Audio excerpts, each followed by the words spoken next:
మన తమిళనాడులో ఉన్న కాంచీపురంలో కామాక్షి అమ్మ టెంపుల్ శక్తిపీఠాలలో ఒక ప్రముఖ శక్తిపీఠం అని మీకు తెలుసా? హలో అండి. Welcome back to our channel. ఇక్కడ దేవి సతి యొక్క నాభి భాగం పడింది. ఇక్కడ అమ్మవారు కామాక్షి దేవిగా ఆరాధించబడతారు. శాంత స్వరూపంలో భక్తులకి దర్శనాన్ని ఇస్తుంది. కాంచీపురంని సిటీ ఆఫ్ 1000 టెంపుల్స్ అని పిలుస్తారు.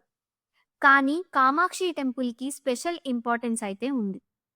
అదే కాకుండా ఈ టెంపుల్‌లో అమ్మవారు ఒక సింగిల్ పొజిషన్‌లో కూర్చొని దర్శనాన్ని ఇస్తుంది.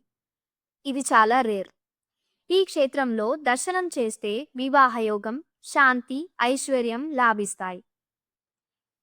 ఈ టెంపుల్ ఫుల్ డీటెయిల్స్ నా ఛానల్‌లో ఉన్నాయి. ఒకసారి వెళ్లి చెక్ చేయండి. ఇలాంటి మోర్ వీడియోస్ కోసం నా ఛానల్‌ని సబ్స్క్రైబ్ చేసుకోండి. And wait for the part 5.